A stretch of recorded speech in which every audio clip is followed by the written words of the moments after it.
और अब आगे बढ़ते हुए विस्तार से खबरों का रुख करते हैं और बात राजस्थान की, जहां सीएम फेस को लेकर हलचल तेज होती जा रही है। वसुंधरा राजे से आज भी 9 विधायक मिले हैं। सीपी जोशी से भी विधायकों ने मुलाकात की है। तो मुलाकातों का दौर जो है वो जारी है। राजस्थान में इस वक्त वसुंधरा राजे से लगातार विधायक मिलने पहुंच रहे हैं। 9 विधायक आज भी उनके आवास उनसे मिलने के लिए पहुंचे। इधर सीपी जोशी से भी मुलाकात विधायक लगातार कर रहे हैं। तो राजस्थान में मुख्यमंत्री के चेहरे को लेकर हलचल बढ़ी हुई है। हालांकि अब तक तस्वीर साफ नहीं हो पाई है।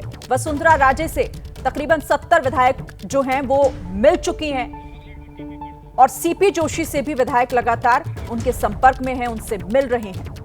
तो वसुंधरा राजे से मिलने विधायक अर्जुन गर्ग भी पहुंचे थे। अर्जुन गर्ग का कहना है कि इस मुलाकात का मतलब सीएम पद के लिए समर्थन नहीं है। सीएम वही होगा जिसका नाम आला कमान तय करेगा। तो वसुंधरा से मिलने वाले विधायक अर्जुन गर्ग जो कह रहे हैं कि मुलाकात का मतलब ये नहीं कि सीएम के लिए उनको समर्थन देने गए थे, ये तो आला कमान का फैसला होगा, वही तय करेगा कि चेहरा कौन होगा। बीजेपी विधायक अर्जुन लाल गर्ग हमारे साथ हैं, निर्वाचित हुए हैं और आप आए हैं कार्यालय अध्यक्ष जी से मिलने के लिए। बिल्कुल बिल्कुल। क्या है आपकी सोच? देखिए, हम पार्टी पे जो निर्णय करेगी, पार्टी बात करेगी, उसके ऊपर हम काम करेंगे। मंत्री कौन बनेगा? मुख्यमंत्री जो भी संसदीय बोर्ड तय करेगा, हमारे शीर्ष नेतृत्व तय करेगा, वही बनेगा। ये बताइए, वहाँ वसुंधरा जी से मिलने जा रहे हैं विधायक बड़ी संख्या में। कालीचरण सर्राफ ने कहा, हम भी मिल गए हैं। वसुंधरा जी हमारे वरिष्ठ लीडर है, उनसे मिलने हम भी गए हैं। कालीचरण सर्राफ जी ने कहा कि 70 विधायक मिल चुके हैं। देखिए, मैं तो हम गया था तब मेरे को तो 70 नजर नहीं थे, लेकिन नजर नहीं आए आपको? हाँ। आपको कितने नजर आए? हाँ, आपको कितने नजर? तो अकेले ही गया था, मैं अकेला गया था। सीएम बन जाएंगी वो? हम हाँ, सीएम बनेंगी क्या? जो पार्टी तय करेगी वो बने। आप क्या चाहते हैं? हम चाहते हैं कि भाई जो पार्टी तय करती है उसके साथ हम। वसुंधरा जी के साथ हैं कि नहीं ये नहीं बता रहे। जी को बनाएंगे, तय करेंगे तो वसुंधरा जी के साथ है। किसको तय कर ले? मतलब वहाँ मिलने जाने का मतलब ये नहीं है कि आप उनको सीएम बनाना चाहते हैं, ऐसा कोई भाव? बात ये है कि जो पार्टी लाइन पे जो आएगी बात, उस एक ही लाइन, जो पार्टी लाइन, दूसरी कोई लाइन नहीं है। पार्टी लाइन लंबी लाइन खींच दी आपने। खींच दी। तो ये हमने बात की है, विधायक हैं अर्जुन जी, और ये कहना है कि जो पार्टी तय करेगी वो उसको फॉलो करेंगे। कैमरामैन राजेश साथ अभिषेक उपाध्याय, एबीपी न्यूज़, जयपुर। तो विधायक जो मिलने पहुंच रहे हैं उनका आपने सुना कि क्या कहना है, लेकिन जो विधायक वसुंधरा राजे से मिलने नहीं पहुंचे उनमें से एक नाम है नौक्षम चौधरी का।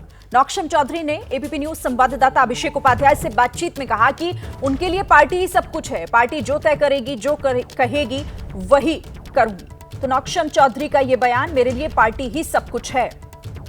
नौक्षम चौधरी हमारे साथ में। नौक्षम, आपसे मेरा पहला सवाल ये है, नौक्षम आप यहाँ पर आई हुई हैं, सबसे आपसे एक ही सवाल पूछा जा रहा है और बार बार कि सीएम कौन होगा। नौक्षम चौधरी की राय क्या है? मेरी राय भाजपा के साथ है। भाजपा के निर्णायक फैसले जो लेने वाले आला हाईकमान है उनके साथ है। मैं कमल का फूल का प्रत्याशी हूँ और मेरे लिए सब प्रत्याशी जो है कमल का फूल है, जो जीएम का चेहरा भी है कमल का फूल। पॉलिटिकल जवाब दे दिया। मुझे बताइए, आप जवाब नहीं है, मैं समर्पित कार्यकर्ता हूँ, इसमें पॉलिटिकल जवाब ही नहीं है। 13 सिविल लाइंस गई कि नहीं वसुंधरा जी से मिलने के लिए? तमाम विधायक वहाँ पहुंचे, नौक्षम चौधरी वहाँ पहुंची या नहीं पहुंची? मैं पार्टी के दफ्तर आई हूँ, पार्टी की कार्यकर्ता। वहाँ नहीं गई आप? मैं यहाँ पर आशीर्वाद लेने आई हूँ। वहाँ आप क्यों नहीं गई? क्योंकि बहुत सारे विधायक गए हैं और आप नहीं गई, इसलिए सवाल उठ रहा है नौक्षम चौधरी वहाँ क्यों नहीं गई? मैं पार्टी के दफ्तर से हमको चुना गया है। देखिए, आपके लिए पार्टी ही सब कुछ है, पार्टी सब, व्यक्ति कुछ नहीं है। हम समर्पित कार्यकर्ताओं को तो बताया ही कि कमल का फूल है। जब पार्टी ने यहाँ से ऐलान करके भेजा है कि आप चुनाव लड़िए, तो फिर यहीं आएंगे ना। आपको किसी ने कहा नहीं कि आपको भी जाना चाहिए वसुंधरा जी के पास? इतने सारे विधायक वहाँ जा रहे हैं। हम भी तो ऐसा, आप ही पूछ रहे हैं। आप ही का आदेश आ रहा कि वो सीएम बने? चाहेंगी वो सीएम बने? यहाँ बहुत सारे लोग अपनी अपनी राय दे रहे हैं, क्या आप चाहेंगी कि वो सीएम बने? देखिए, जो पार्टी फैसला करेगी हम उसके साथ हैं। मैं ये समझती हूँ कि जिस तरीके से पूर्ण बहुमत से भाजपा की एक लहर आया है, एक भगवा की खुशबू महकी है, पूरे देश भर में आगे आने वाले लोकसभा के चुनावों में भी महकेगी, तो पार्टी जो फैसला करेगी निर्णायक रूप से बहुत पार्टी के साथ, और जहां पार्टी कहेगी वहीं जाएंगे। बिल्कुल, और कहीं नहीं जाएंगे। और कहीं नहीं जाएंगे। अभी तक नहीं गई सिविल लाइंस वसुंधरा राजे की आवाज? मैं तो जयपुर ही पहली बार आई हूँ। बहुत शुक्रिया बात करने के लिए नौक्षम चौधरी। और ये कह रही हैं कि जो पार्टी कहेगी मैं वही करूँगी, और एकदम क्लियर इस सवाल को टाल गई कि वसुंधरा राजे के आवास पर ये नहीं गई, जबकि बहुत सारे विधायक वहाँ पर गए। राजेश के साथ अभिषेक उपाध्याय, एबीपी न्यूज, जयपुर। और देखिए, अब जयपुर से हमारे साथ बात करने के लिए बीजेपी दफ्तर से अभिषेक उपाध्याय और वसुंधरा के घर से मदीहा खान और साथ ही मनीष शर्मा हमारे साथ जुड़ गए। लेकिन सबसे पहले अभिषेक, क्योंकि आप लगातार विधायकों की नब्ज टटोलने की कोशिश कर रहे हैं, जो समझ आ रहा है, क्योंकि अभी तक आला कमान ने कोई चेहरा फाइनल नहीं किया है, लेकिन इतने विधायक उधर, इतने विधायक इधर मिलने जा रहे हैं, एक तरीके से पावर पॉलिटिक्स का जो गेम है वो चल रहा है इस वक्त राजस्थान में।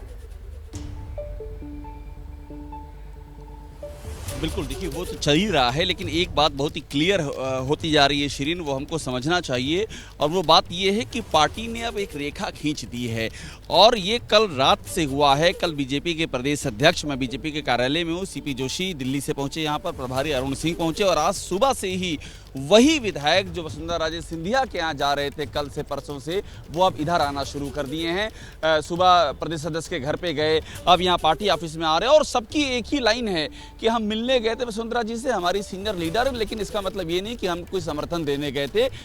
मुख्यमंत्री तो वही होगा जो कि आला कमान तय करेगा। देखिए, ये क्लियर लाइन पार्टी ने खींच दी है, और अगर हर विधायक एक ही भाषा बोल रहा है शिरीन, तो इसका मतलब ये आप समझिए कि ये एक मैसेज है, और ये मैसेज डाउन द लाइन है कि पार्टी से बड़ा कुछ नहीं है, आप किसी से मिलिए, लेकिन ये कहीं भी कोई ब्रीच नहीं होना चाहिए। और ये एग्जैक्ट मैसेज है, उन लोगों को ये मैसेज है जो एक तरह से पावर सेंटर की तरह इमर्ज करने की कोशिश कर रहे थे कि ऐसा कुछ नहीं होने पाएगा, पार्टी तय करेगी। और विधायकों में जो मैसेज जा रहा है उसका मतलब ये है कि विधायकों का जो कल और परसों जो दिखाई पड़ा है हमको, उनका जो दृष्टिकोण दिखाई पड़ा है और आज जो दिख रहा है, उसमें फर्क क्लियर दिख रहा है, और इसी को पार्टी लाइन कहते हैं, और वो लाइन यहाँ पर खींच दी गई है। शिरीन, ठीक है अभिषेक, सही कह रहे हैं आप कि पार्टी ने एक मैसेज तो दे दिया है, एक तय कर दिया है कि आखिर किस तरीके से ये सब कुछ पार्टी ही तय करेगी, आला कमान ही तय करेगा कि चेहरा कौन होगा। लेकिन मदीहा का रुख कर लेते हैं, और मनीष भी उनके साथ हैं।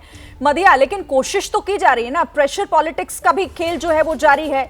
वसुंधरा राजे के घर पर जो दावा किया जा रहा है, जो कहा जा रहा है कि 70 की संख्या में विधायक आ चुके हैं वहां पर, इसका मतलब तो यही हुआ ना।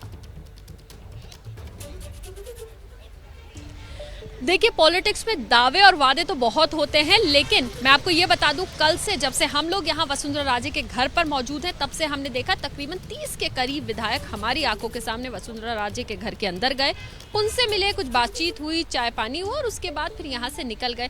लेकिन कुछ तस्वीर अब बदलती हुई नजर आ रही है। आज सुबह से 8 विधायक जो थे वो यहाँ पर पहुंचे, वसुंधरा राजे से मिल रहे हैं, और अभी भी कुछ विधायक अंदर हैं जो मिल रहे हैं।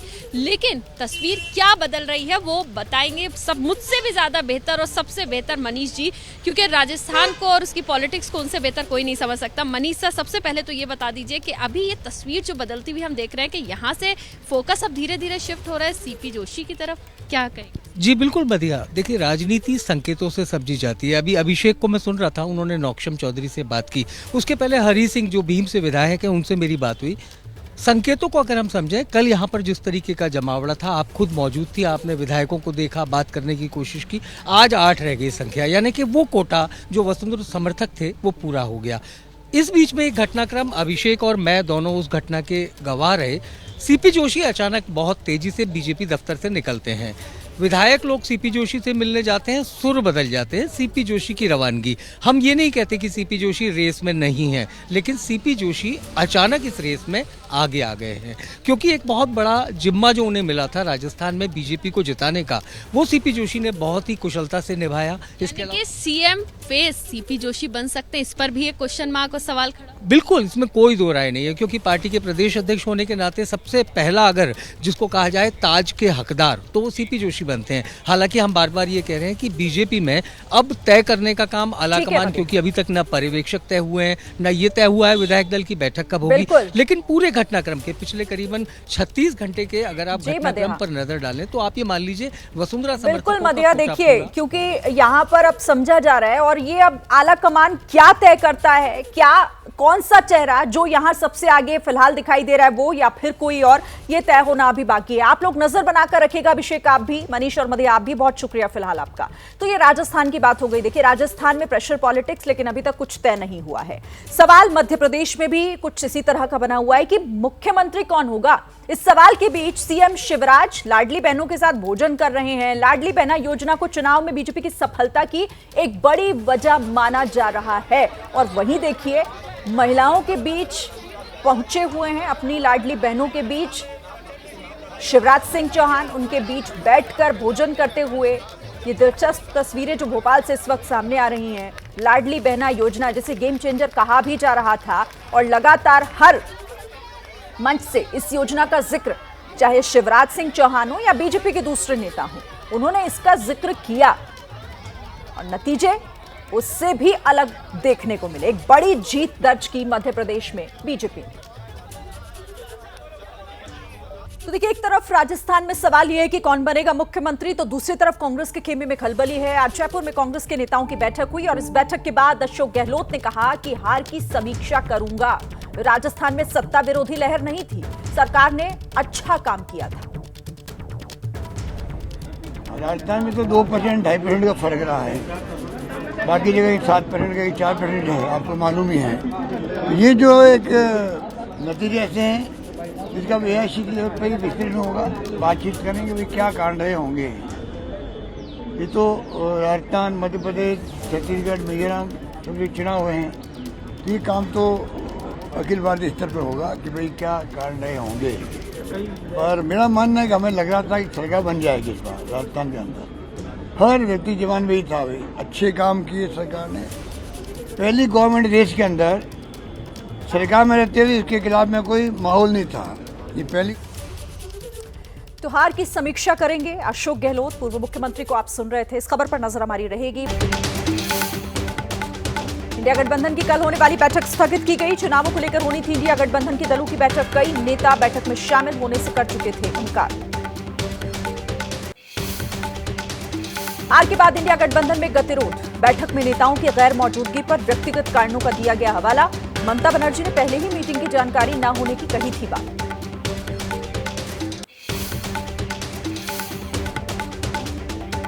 इंडिया गठबंधन की बैठक स्थगित होने पर रवि किशन ने कसा तंज। कहा वो दिन दूर नहीं जब चाय की दुकान और पेड़ के नीचे होगी इंडिया अलायंस की बैठक।